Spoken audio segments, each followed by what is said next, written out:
Olá, professoras e professores, sejam bem-vindos ao Programa de Recuperação e Aprofundamento da Rede Estadual de Educação de São Paulo. É um programa que a gente tem trabalhado com ele desde 2020 e a gente espera, no fundo, que toda essa formação a gente possa ter contribuído de alguma forma com o trabalho que vocês realizam arduamente na sala de aula, né?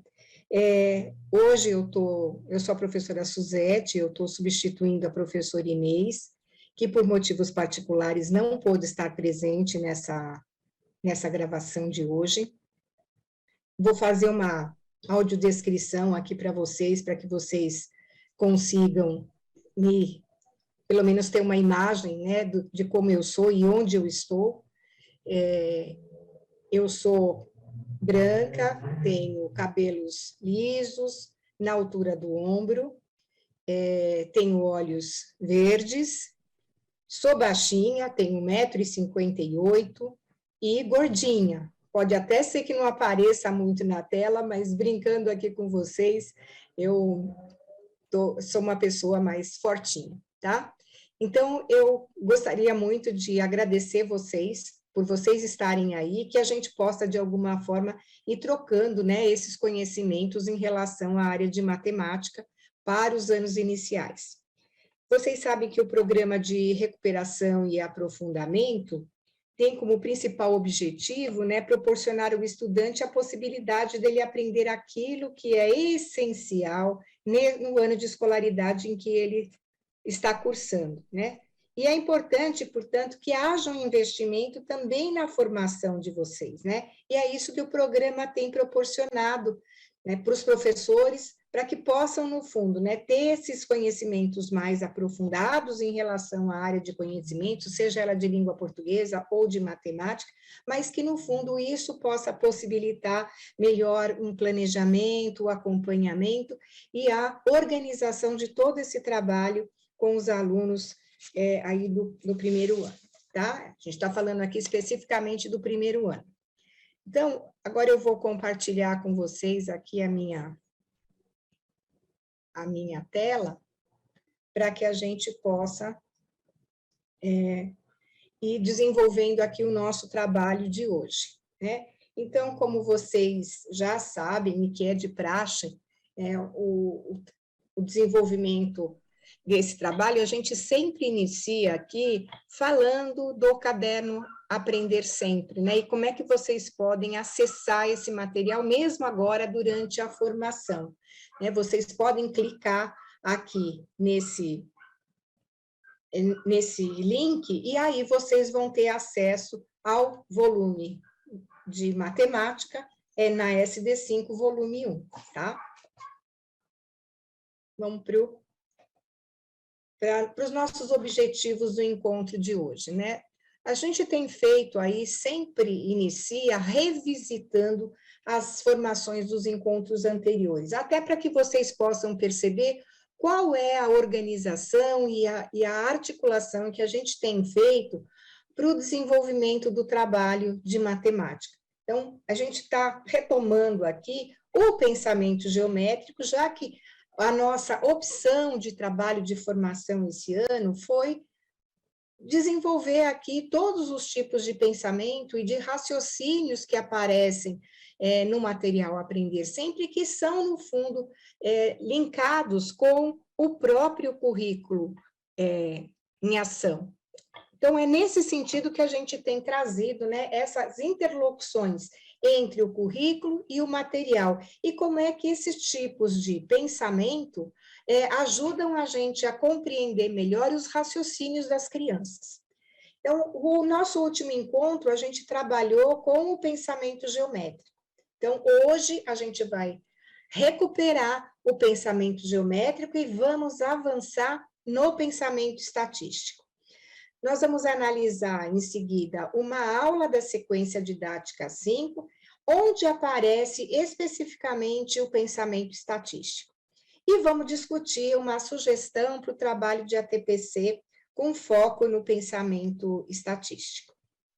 Bom, Os nossos objetivos são linkados com a nossa agenda, ou seja, se eu tenho 4 objetivos, eu vou ter 4 momentos específicos de reflexão aqui na nossa pauta, né? Então, nós vamos revisitar o pensamento geométrico, lembrar, né, o que ele fez e quais foram as relações que a gente pode, no fundo, estar estabelecendo com ele, né, e com esse tipo de pensamento que a gente vai desenvolver hoje, que é o pensamento estatístico. Nós vamos apresentar, teoricamente, quais são as referências, né, teóricas que a gente vai estar utilizando para poder observar o material, aprender sempre, né, e essas relações, como é que elas aparecem no material. Nós vamos analisar uma aula da sequência didática 5, identificando esse tipo de pensamento, e vamos fazer uma discussão de como é que vocês podem acompanhar isso na TPC, olhando o material Aprender Sempre que vocês utilizam. Mas eu sei que vocês também utilizam outros tipos de materiais. Vocês utilizam o livro didático e provavelmente também utilizam o EMAI. Então, como é que este pensamento estatístico, com base nesse tipo de pensamento e com esses autores que a gente vai trazer aqui para vocês, como é que vocês podem observar isso em outros materiais também, tá? Bom, vamos recuperar um pouquinho a nossa formação anterior, que eu disse para vocês que a gente trabalhou com os pensamentos geométricos, ou seja, a gente trabalhou especificamente com a geometria. E para isso, a gente vai estar recuperando um matemático muito especial, o Freudenthal. Ele é um matemático holandês, já falecido, mas que trouxe muitas contribuições para a área de matemática. Ele foi o primeiro matemático que recebeu a medalha Felix Klein, é uma medalha que ela tem a mesma indicação ali do prêmio Nobel, mas só que ele é relacionado especificamente com a matemática. E aí o Freudenthal traz para a gente que a geometria ela tem 2 grandes campos de atuação. A gente tem as orientações espaciais, né, que são essas daqui, e as formas. Então, ela trabalha com 2 conjuntos de conhecimentos, né? E para a gente poder pensar nesses conjuntos de conhecimentos, a gente pode observar, no fundo, 3 elementos de organização deles, né? O trabalho nas orientações espaciais com a localização, com a movimentação e com a representação.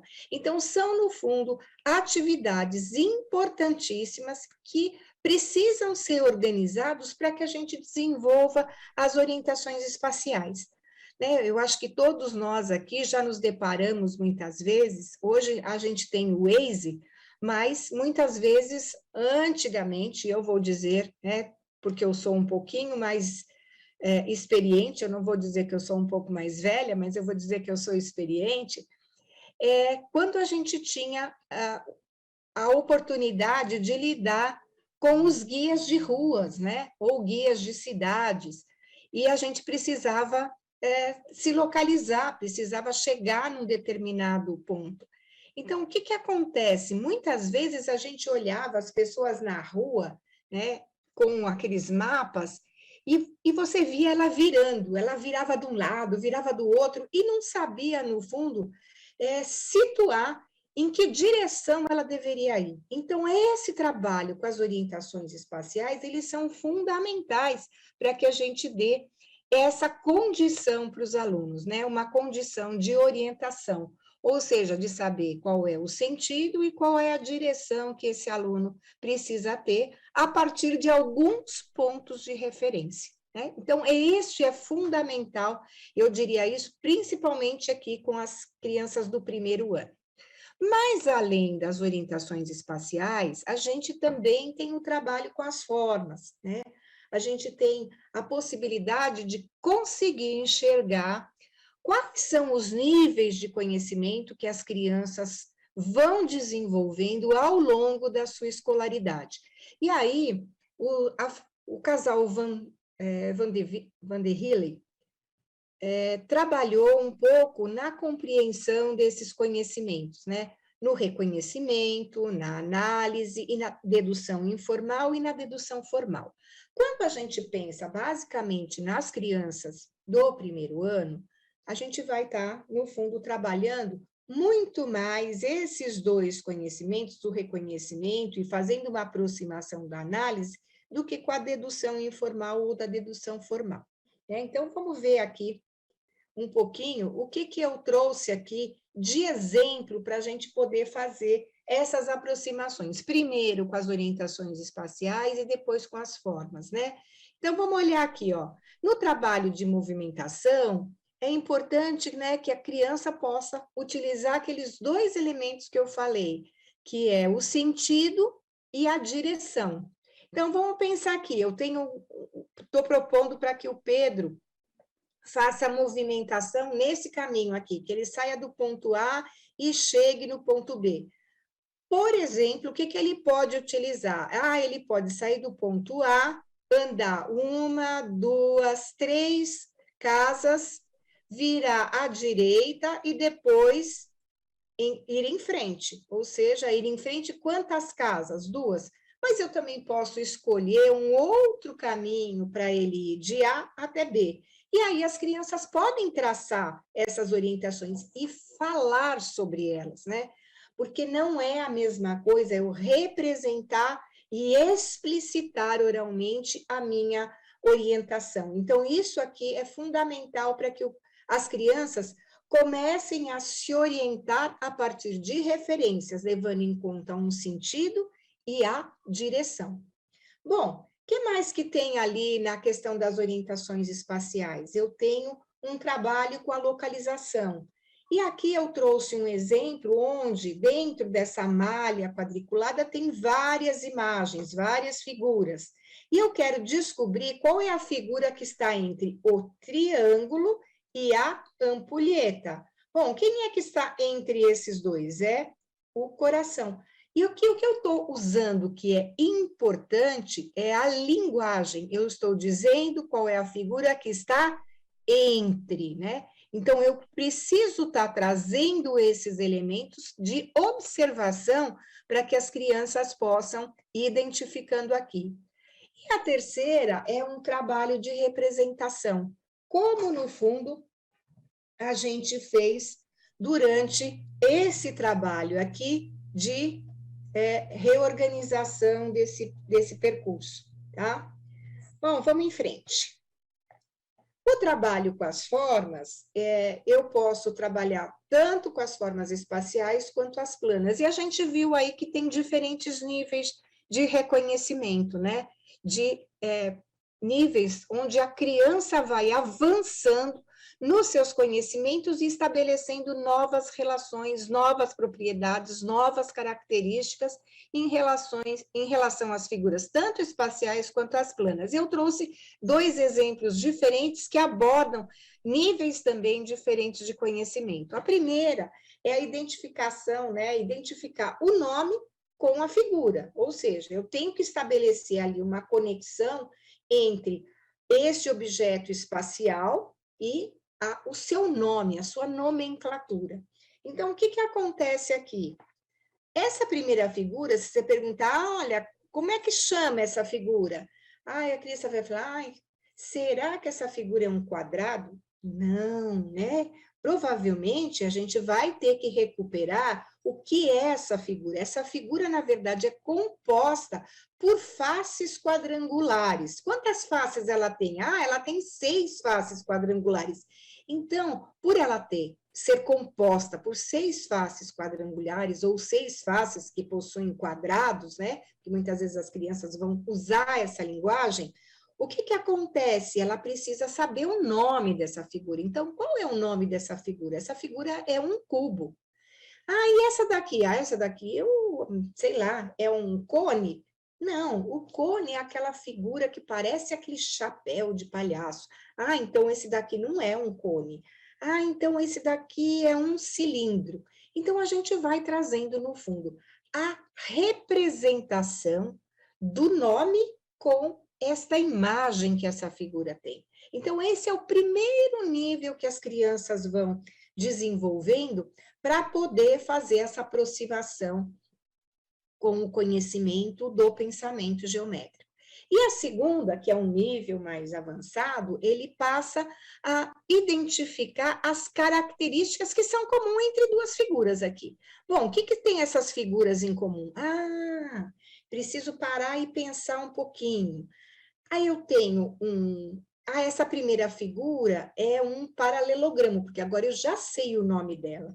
E essa segunda figura é um losango. O que elas têm em comum? Ah, todas elas, olha, têm 4 lados. Ó, tem 1, 2, 3, 4. 1, 2, 3, 4. Ah, que mais? Ah, ela tem 4 ângulos. Se ela tem 4 lados, ela vai ter 4 ângulos. Ah, que legal. Então, eu posso associar isso. Ah, que mais que ela tem? Bom, se ela é ela tem 4 lados e tem 4 ângulos, ela também vai ter 4 vértices. Ah, então eu estou observando a partir, né, desse olhar que eu desenvolvo com as características dessas figuras, eu começo a pensar que elas pertencem a um grupo de figuras especiais. Elas estão dentro do grupo dos quadriláteros, ou seja, das figuras que têm 4 lados, 4 ângulos e 4 vértices. O que mais que elas podem ter? Né? Vamos pensar que eu estou com as crianças em um nível mais avançado de escolaridade, eu posso dizer também, se eu traçar as diagonais dessas duas figuras, eu vou ter as duas diagonais se interceptando no ponto médio, mas eu vou fazer um trabalho de experimentação com as crianças para que elas possam observar e levantar essas características. Então, é um trabalho muito interessante. E por que a gente está no nível de dedução informal? Porque eu ainda preciso da manipulação desses objetos de conhecimento, sejam eles figuras espaciais ou figuras planas, para que as crianças possam identificar as suas características, tá? Bom, e aí a gente passa para o trabalho de hoje, que é o desenvolvimento do pensamento estatístico, tá? Bom, mas e o que é, no fundo, a estatística? A estatística, gente, é um ente matemático, eu vou dizer assim, né? Ele faz parte de um dos eixos dessas unidades temáticas que organizam, no fundo, o trabalho com as informações. Né? Elas podem ser organizadas de diferentes formas, né? E muitas vezes a gente inicia um trabalho com a organização das informações fazendo uma lista, né?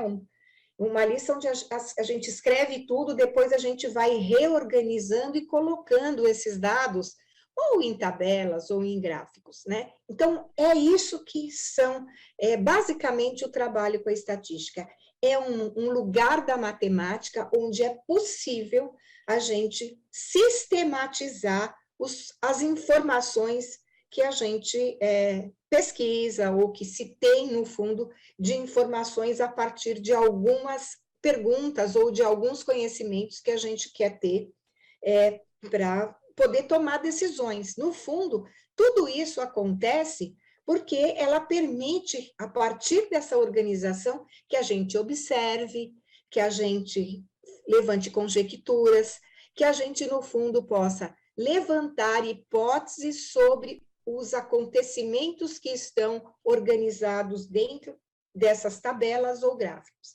E quando é que isso surge? Ele vai surgir, né, de uma forma sistematizada dentro dos currículos a partir de 1998, com os parâmetros curriculares nacionais, ou os PCNs.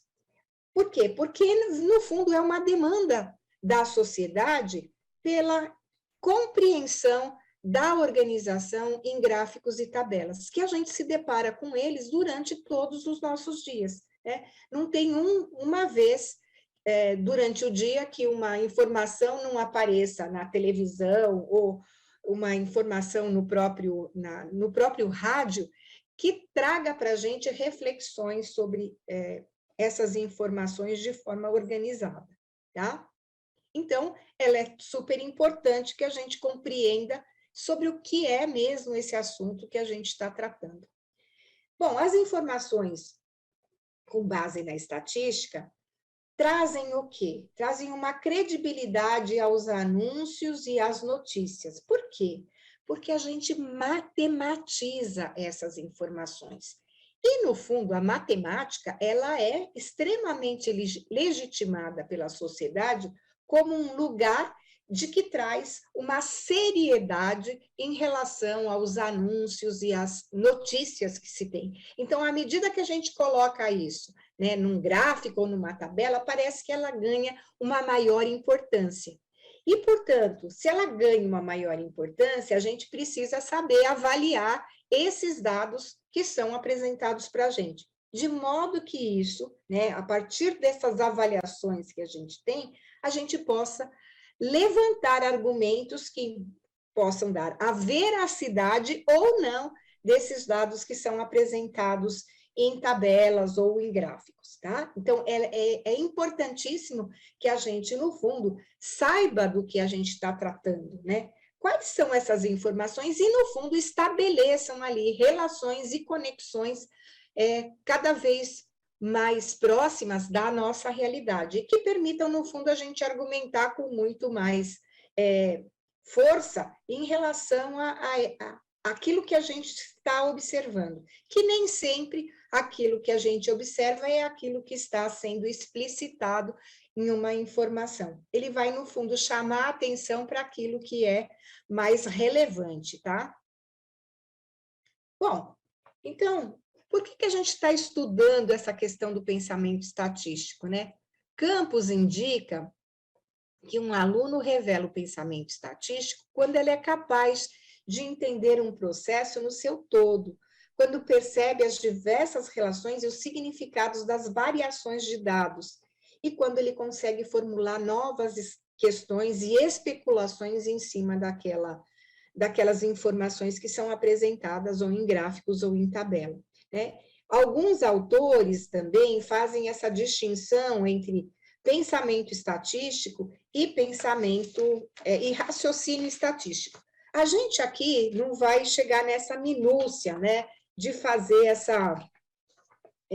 essa distinção. A gente vai colocar aqui no fundo todos esses dois elementos, no fundo, para a gente entender um pouco o que o aluno está pensando e como é que a gente, enquanto professor, pode ajudar a essas crianças avançarem nessa compreensão dos dados que são apresentados. Né, segundo dois autores aí, né, o Garfield e o Gall, eles apresentaram esse desenvolvimento, né, do pensamento estatístico em 7 níveis, né, que são o raciocínio sobre os dados, o raciocínio sobre a representação dos dados, o raciocínio sobre as medidas estatísticas, o raciocínio sobre a incerteza, o raciocínio sobre as amostras, né, elas são realmente significativas, os raciocínios sobre as associações que a gente consegue fazer a partir da leitura e inserção desses dados em tabelas ou em gráficos. Todos esses elementos são importantes, mas como a gente está trabalhando aqui com os anos iniciais, a gente vai colocar o nosso foco sobre 3 delas, que é o pensar sobre os dados, o pensar sobre a representação dos dados e o pensar sobre as medidas estatísticas. Então, esses 3 elementos aqui, eles vão nos ajudar a pensar quais são as situações que a gente pode propor para que os alunos possam ir ampliando o seu desenvolvimento em relação ao pensamento estatístico, tá? Então, o primeiro deles, e que é o mais elementar, e que no caso dos alunos do primeiro ano, é este foco aqui que eu tenho que ter clareza, que eu preciso observar e desenvolver, no fundo, as atividades para que eles possam ir compreendendo melhor essa relação dos dados com o tipo de apresentação que eu faço, seja em tabelas ou em gráficos, tá? Então, no pensar sobre os dados, os alunos precisam ser capazes de reconhecer esses dados, né? E categorizar. Esses dados são quantitativos, qualitativos, eles são quantitativos discretos, ou seja, eu posso contar a quantidade, né, de objetos que aparecem ali na tabela ou no gráfico, ou eles são dados contínuos, né? Ou seja, são medidas que vão estar representando ali distâncias ou associando, no fundo, como a gente vai ver no nosso exemplo aqui a seguir, ele está associando duas medidas aí, ele está quantificando e, ao mesmo tempo, indicando uma relação de medida. Tá? Então, vamos ver aqui o nosso primeiro exemplo. Olha, no nosso primeiro exemplo do pensamento estatístico, olhando ali para a questão do pensar sobre os dados, eu trouxe aqui claro que um gráfico que a gente não vai apresentar para os alunos do primeiro ano, mas a gente depois vai discutir um gráfico que é pertinente para os alunos do primeiro ano. Por que esse gráfico não é pertinente para os alunos do primeiro ano? Porque eu estou tratando aqui de um objeto de conhecimento que é habitantes por quilômetro quadrado. Essas indicações, no fundo, a gente ainda não discutiu com as crianças do primeiro ano, mas eu posso pensar um pouco aqui com vocês como é que se dá essa evolução da densidade demográfica no Brasil. Em que período? No período de 1940 até 2010. Então, alguns desses elementos são extremamente importantes para que as crianças conheçam. O primeiro deles é o título. O título já me traz a primeira aproximação sobre o conhecimento que esse gráfico aqui traz para a matemática, ou seja, eu vou olhar para a densidade demográfica, ou seja, eu vou olhar para a distribuição do número de pessoas dentro de 1 quilômetro quadrado. O que mais que eu preciso olhar? Eu preciso olhar a fonte. Tem fonte aqui? Tem uma fonte extremamente confiável, que é o IBGE. O IBGE é o nosso maior instituto brasileiro que trabalha com geografia e estatística, ou seja, eles olham isso e nos trazem uma síntese sobre esse conhecimento que as crianças vão desenvolvendo, tá? Aí. O que mais que a gente tem? Então vamos para o próximo. Bom, eu tenho ali o pensar sobre a representação dos dados, que é uma descrição da situação, que é quando o aluno é capaz de entender como é que ele lê e interpreta um gráfico, como ele é apropriado para representar um conjunto de dados. Então, aqui a gente está falando de uma interpretação, não apenas da identificação do dado que está aqui, né? Mas a gente começa a fazer, por exemplo, inferências aqui. Olha aqui, ó. Nesse gráfico, eu tenho uma composição aqui, né, de 10 em 10 anos, para que eu possa verificar como é que está essa densidade demográfica. Mas acontece que entre 1980 e 1991, o que aconteceu? Eu não tenho de 10 em 10 anos, aparece aqui um dado de 11 anos. O que pode significar isso? Então, eu vou levantar algumas conjecturas. A conjectura mais viável é que não teve um levantamento estatístico em 1990, talvez esse levantamento estatístico tenha sido feito só em 91, e, portanto, só a partir desse levantamento é que eu consigo fazer essa representação dos dados. O que mais que eu tenho aqui? Bom, eu tenho a representação no eixo horizontal, né, ou seja, no eixo das ordenadas de 10 em 10, e aqui no eixo vertical, eu tenho essa representação de 5 em 5, que é o quê? Número de habitantes por quilômetro quadrado. Então, eu tenho duas representações, uma no eixo horizontal, que é das ordenadas, e outro nas abscissas, que é no eixo vertical. Eu vou dizer para as crianças que eixo das ordenadas ou eixo das abscissas, não precisa para a criança do primeiro ano, mas é preciso que ele saiba o que é que eu estou representando aqui no eixo horizontal e o que é que eu estou representando no eixo vertical, tá? E a mesma coisa em relação a pensar sobre as medidas estatísticas, né? A gente também não vai tratar disso no primeiro ano, mas a gente precisa saber o que representa as medidas estatísticas. São as medidas relacionadas à tendência central. Quando a gente consegue calcular média, moda, ou pelo menos a média aritmética e a moda. Então, esses, assim, são elementos que são constituintes desse pensamento estatístico e que permite, no fundo, que eu olhe para esses dados e faça análises mais conscientes do que esses dados me trazem de informação, tá? Bom, o nosso terceiro momento é quando a gente vai estar analisando uma aula, a gente vai analisar a aula 10 da sequência didática 5. E a primeira coisa que a gente sempre inicia é fazendo análise da habilidade, né? A análise da habilidade, a gente vai fazer essa análise olhando 3 aspectos, né?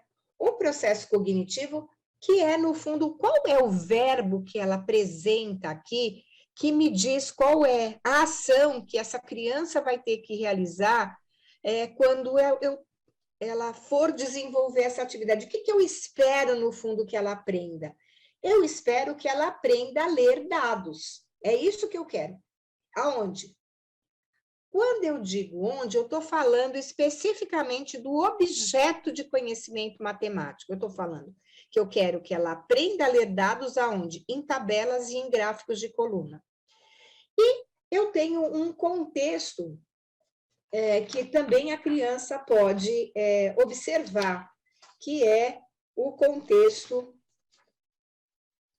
modificador. Neste caso aqui, eu não tenho um contexto modificador, eu tenho só o processo cognitivo e o processo do objeto de conhecimento, ou seja, eu trago em destaque esses 2 elementos. Se eu tivesse colocado aqui, ler dados expressos em tabelas, em gráficos de coluna simples, aonde? Por exemplo, num tipo de programa, por exemplo, no Excel. Eu quero que as crianças façam isso no Excel. Então, eu estou dando para a criança onde ou seja, eu estou localizando qual é o tipo de instrumento, de estratégia que ela pode estar utilizando para fazer essa leitura de gráficos e tabelas, tá?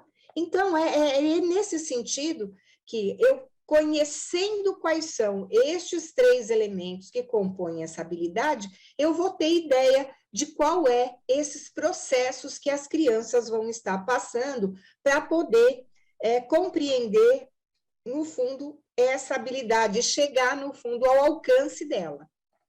Bom, quando a gente fala disso, né, do nosso objeto de conhecimento, vai ser, portanto, né, a ideia de que as crianças trabalhem com tabelas e gráficos de coluna, porque a gente está falando aqui das crianças do primeiro ano. Bom, aí a gente vai direto para a atividade, e a gente sempre inicia pensando o que a gente quer que a criança aprenda, não é?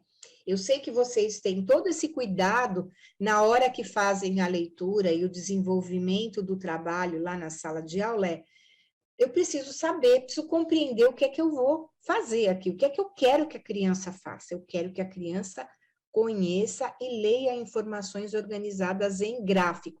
Olha só o título da minha aula, Informações em Gráfico.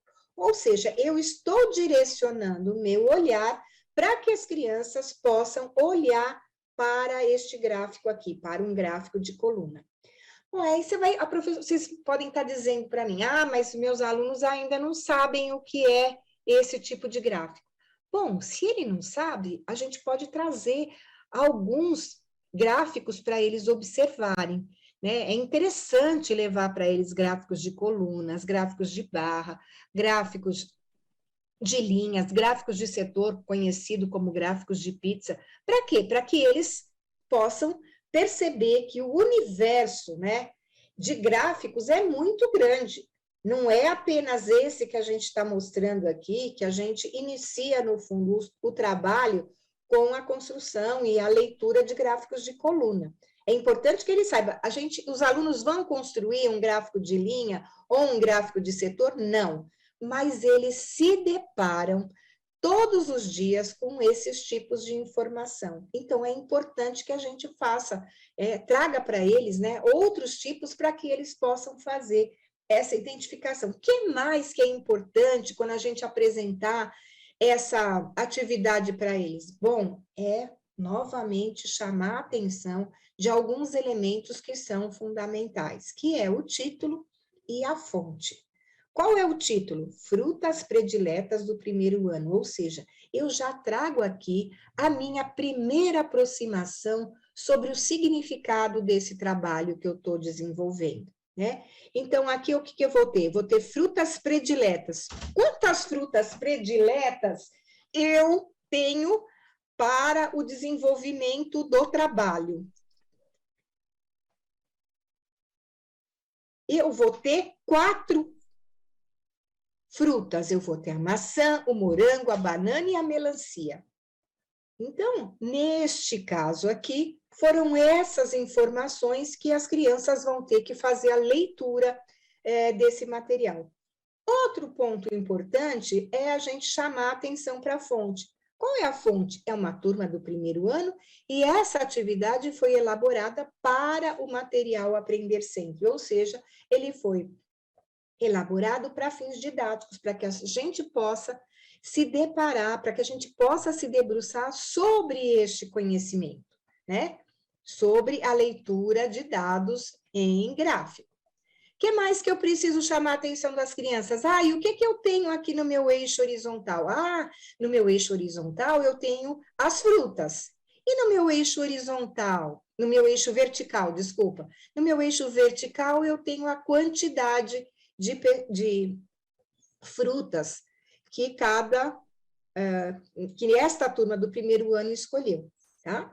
Então, vamos lá. O que mais agora que eu posso observar? Né? Agora eu vou, depois de toda essa discussão que eu fiz com as crianças, eu vou olhar, no fundo, qual é a atividade, o que eles vão preencher ali, o que eles vão observar em relação ao nosso trabalho.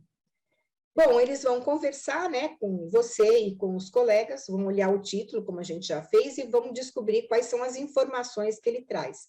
E aí, qual é a fruta predileta dos estudantes do primeiro ano? Ah, então eu vou voltar lá.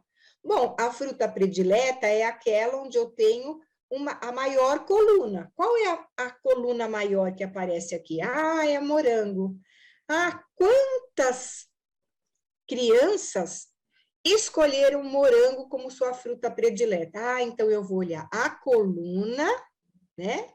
E vou olhar a linha correspondente à quantidade, que é 10. Então, eu olho aqui e olho do outro lado e vejo essa correspondência.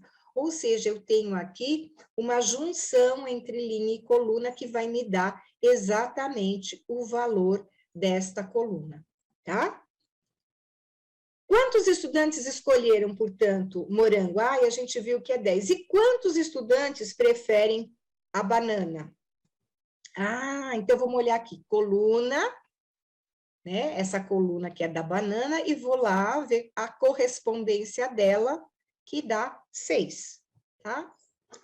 E a mesma coisa eu vou fazer em relação a esse outro gráfico, que está tratando do quê? Vamos ver o título, venda de frutas em caixas. Qual é a fonte? Ah, também foi elaborado especialmente para o material Aprender Sempre. Quais tipos de frutas que foram colocadas ali para a venda? Ah, foram laranja, pera, banana e maçã.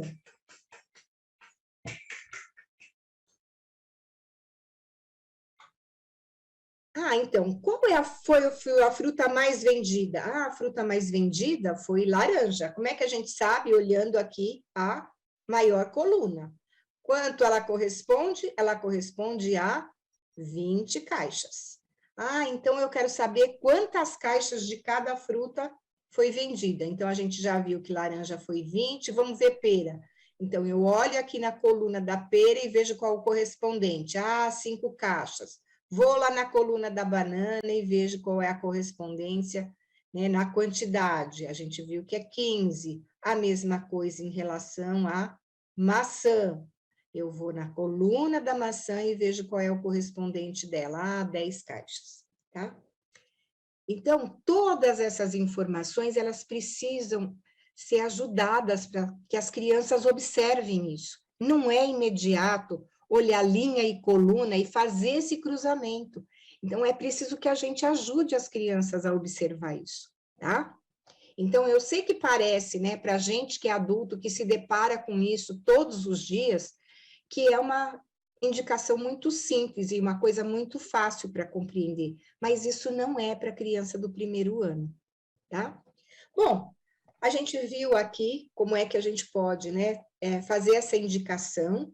A gente olha, quando a gente olha tanto para este gráfico aqui e para as perguntas que estão, né, relacionadas ao primeiro gráfico ou as perguntas que estão relacionadas ao segundo gráfico, que tipo de pensamento a gente tem? A gente tem aquele primeiro pensamento que é relacionado com,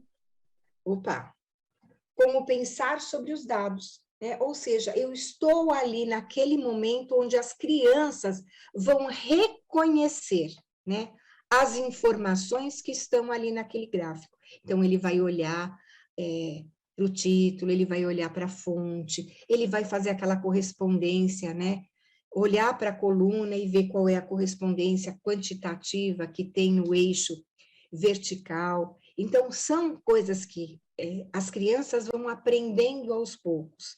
E isso ajuda a gente a poder compreender as dificuldades que as crianças vão enfrentando, né? Para que eles possam, no fundo, categorizar aquelas informações que estão presentes naqueles dois tipos de gráfico, naqueles dois tipos de ou gráficos ou de tabelas, tá? Então, vamos voltar lá. Agora a gente está no nosso último momento, que são as sugestões das atividades para o desdobramento. A gente fez uma coisa um pouquinho diferente nessa daqui, porque a gente está aqui num momento onde a gente possa pensar sobre todo o material e todo o pensamento estatístico que aparece no material Aprender Sempre, né? A gente pode verificar, no fundo, que todas nessas formações, a gente tem discutido isso, e a gente quer saber como é que ela se materializa, né, no material Aprender Sempre. E a gente trouxe hoje para vocês um olhar um pouquinho diferente, com até uma sequência de direcionamento do olhar, né? Então, a gente sabe que o trabalho com pensamento estatístico envolve o trabalho com tabelas e gráficos, né? Só que o que acontece, né? A gente viu que na aula 10 eu tinha ali um direcionamento para o olhar para os gráficos, mas dentro do material Aprender Sempre, não necessariamente, principalmente o trabalho com tabela, gente, vem relacionado ali com uma habilidade de leitura de tabela, mas ela aparece, no fundo, como um organizador da atividade. Portanto, você vai ter informações diversas, né, dentro do material, seja lá quando a gente olha, uma coisa que é muito peculiar do primeiro ano, quando vocês trabalham aí com eles, com o quadro numérico, ou quando vocês trabalham com o calendário, a gente está trabalhando, no fundo, com uma tabela ali de dupla entrada, e que permite que as crianças possam se aproximar desses conhecimentos, né, da estatística. Então, nem sempre ele está direcionado para a habilidade relacionada com a estatística, mas ela faz o uso desse conhecimento para a organização do trabalho. Então, acho que isso é super bacana, quando a gente retoma o material e a gente pode observar tudo isso dentro do material, né? Pode, portanto, não acontecer que ela está relacionada diretamente à habilidade, mas ela faz uso dela. Então, para isso é importante que a gente reconheça, dentro da sequência de atividades que estão propostas ali no material, o que aparece? Aparece tabela, aparece gráfico, eles estão relacionados com o conhecimento estatístico? Se eles não estão relacionados com esse pensamento estatístico, mas fazendo uso delas, eu posso fazer uma aproximação sobre o pensar os dados, sobre a representação dos dados e sobre as medidas estatísticas, tá?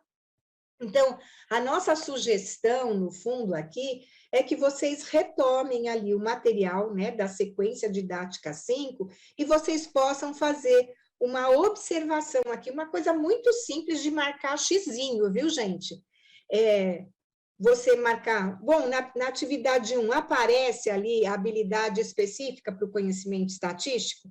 Ah, não, só vai aparecer especificamente na atividade, na aula 10. Ah, mas aí eu retomo e vou ver se ele aparece o uso de gráficos ou de tabelas sem estar sendo indicado a habilidade especificamente do conhecimento estatístico, mas ele faz uso de tabela, por exemplo, na hora que ele vai organizar a atividade. Então, é importante eu voltar e olhar exatamente este uso que se fazem, né, dessas tabelas para que a gente sistematize o conhecimento que se apresenta para as crianças, né? E eu estou colocando aqui coisas que são muito peculiares, né?